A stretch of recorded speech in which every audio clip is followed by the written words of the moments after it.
Mbaye ikaze kuri Mukire TV.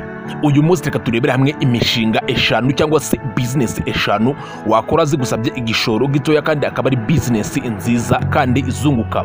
Nge nitwa Mr Sam. Hari imishinga igera kuri 5 wakora bigusabye igishoro gitoya kandi ukazabonamo inyungu nyinshi cyane. Reka uyu munsi tubirebere hamwe hano kuri Mukire TV. Nge nitwa Mr Sam. Niba utarakora subscribe, uyu ni umwanya wo wakora subscribe ugakanda like. Bikers. Hari imishinga myinshi ushobora kuba wakora ukiteza imbere. Hari ibintu byinshi ushobora kuba wakora ukiteza imbere aho waba utuye hose, haba mu mugi cyangwa se mu cyaro, byose bitewe n'ubushobozi cyangwa se n'ubumenyi ufite.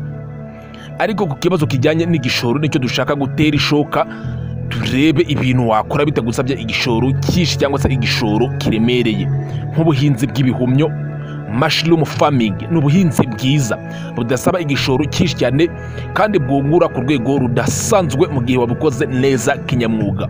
Umugina umwe tugurisha amafaranga 550, kandi urabizi ko ikiro cy'ibihumyo gishobora kuba cyagura ibihumbi 2 cyangwa se ibihumbi 2,500. Urwo ni urugero rutoya mbahaye. Niba umugina ushobora kuwugura 550 ukagurisha ikiro cy'ibihumyo ku bihumbi 2 cyangwa se ibihumbi 2,500, bivuze ko nawe uri kumvamo inyungu yawe ko ari inyungu nyinshi cyane kandi mu gihe gito cyane. Uru ni urugero rumwe rw'umushinga wakora ugusabye igishoro gitoya ugahita wunguka inyungu nyinshi cyane. Reka ikiganiro tugitangire tukive imuzi n'umuzingo. Nge nitwa Mr Sam nabaye ikaze hano kuri Mukire TV. 5 profitable farming business you can start with low capital. Imishinga eshanu cyangwa se business eshanu nziza zunguka ushobora kuba watangiza igishoro gitoya. Looking for lucrative agribusiness idea that won't break up the bank? Here are 5 low capital ventures to get you can start. Utitaye ku bintu by'amabanki, hari business ushobora kuba wakora zishamikiye ku buhinzi n'ubworozi. Utitaye ku bintu byo kureba ku mabanki, hari imishinga igera kuri 5 ushobora kuba wakora udafashe amafaranga ya credit yo muri banki ku mafaranga make cyane, ukaba ushobora kuba watangira umushinga wawe. Umushinga wa mbere wawita vegetable farming. Umushinga ujyanye n'ibintu bijyanye n'imboga n'imbuto. Ku muntu ufite ubushobozi bwo kuba yabona ahantu ho guhinga, cyangwa se wabona ahantu ukodesha ho guhinga, cyangwa se ahantu heza wahinga. Umushinga ujyanye n'ubworozi cyangwa se ubuhinzi bw'imboga ni umushinga mwiza cyane ushobora kuba watangiza kandi ku gishoro gito cyane. Uburyo imboga zihingwa ni uburyo bwiza bwo gushaka ubutaka bufumbye burimo ifumbire, hanyuma ugafata umurama w'imboga wawe ukawushyiramo, haba karoti cyangwa se imboga z'imbogeri. Ibyo byose murabizi ko iyo izi mboga zigeze mu mugi zaba zifite amafaranga ugereranije n'uburyo mu cyaro zigura. Utuye ahantu hakwemerera kuba wakora ubuhinzi bw'imboga.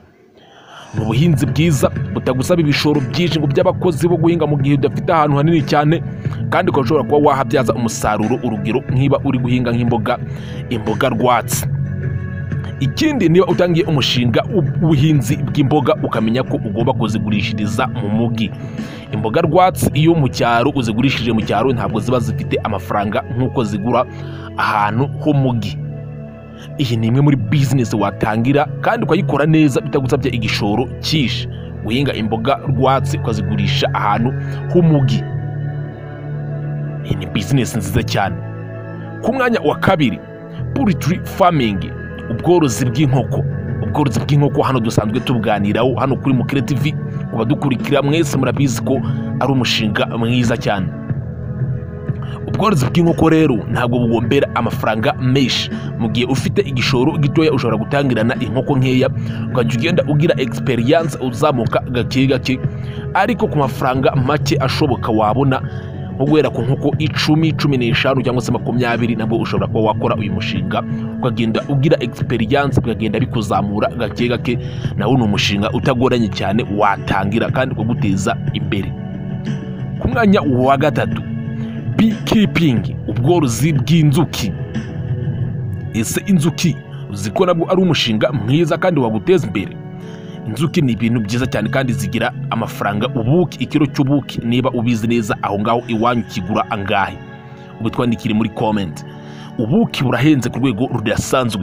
Utuye ahantu habikwemerera, ahantu hatari umugi cyane, imizinga iraboneka ku masoko, imizinga igezweho apana imwe ya kera, nawe wakora kandi ni umushinga mwiza cyane. Ikiro cy'ubuki kirahenze ku rwego rudasanzwe. Ikindi, inzuki zigira n'akamaro gahambaye cyane mu bijyanye n'ubuhinzi kuko ziri mu bimwe mu binyabuzima bituma habaho ibangurira ry'ibihingwa cyangwa se ibyo bita pollination, bityo ibihingwa bikera ku rwego rudasanzwe. Inzuki zigira akamaro kadasanzwe uretse no kuba zitanga ubuki, zifasha no guteza imbere umusaruro w'ubuhinzi, beekeeping. Undi mushinga wa kane wakora ukaguteza imbere gusabye igishoro gito cyane mu bworozi bw'amafi, aquaculture fish farming, ubworozi bw'amafi. Uyu nawo ni umushinga wakora kandi akaba ari umushinga waguteza imbere ku rwego ruhambaye cyane.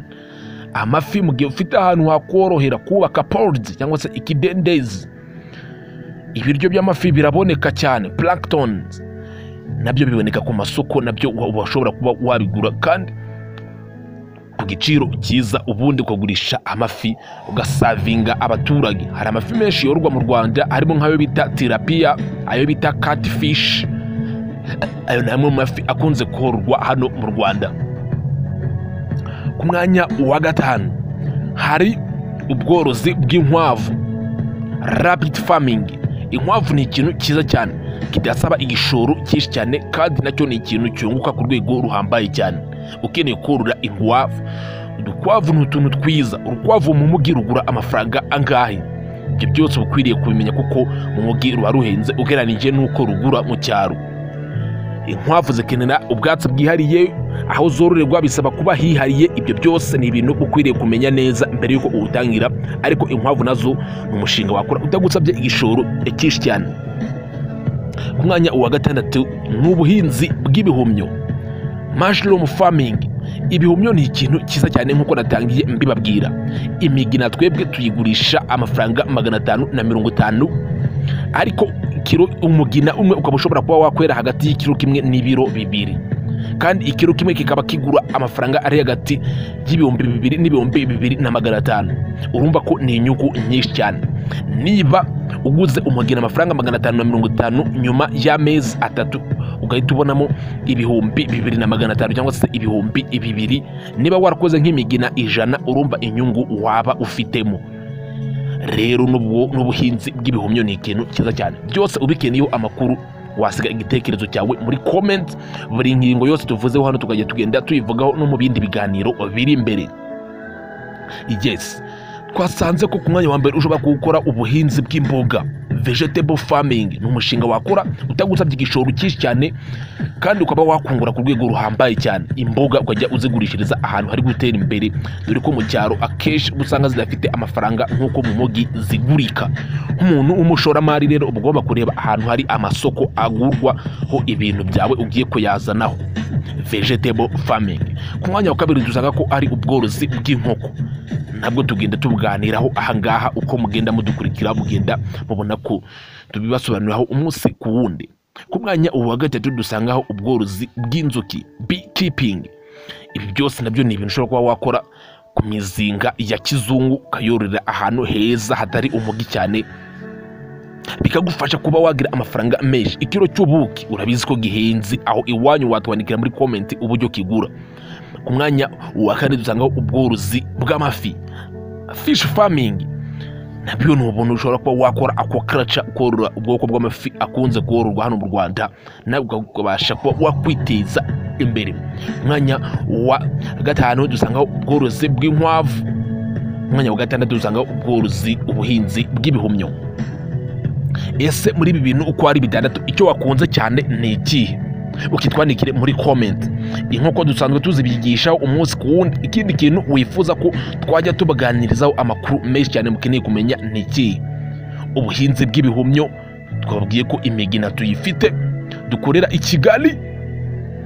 Watwandikira kuri WhatsApp 0788931638, 0788931638 kuri WhatsApp ukeneye imigina yo kuba watangira umushinga w'ubuhinzi bw'ibihumyo. Ikindi ukeneye amakuru yisumbuyeho ajyanye n'uburyo borora amafi, ibyo byose nabyo twazajya tugenda tubikoraho video mu minsi iri imbere. Ukeneye amakuru ajyanye n'uburyo inzuki zororwa, uburyo amafi yororwa, imboga zihingwa. Ibyo byose ni ibintu uzajya ugenda ubonaho amakuru. Niyo mpamvu Mukire TV aricyo twaziye hano kugira ngo tubahe ubumenyi buzabafasha kubyara amafaranga mu gihe mwabushyira mu bikorwa. Ndabashimiye, nge nitwa Mr. Sam.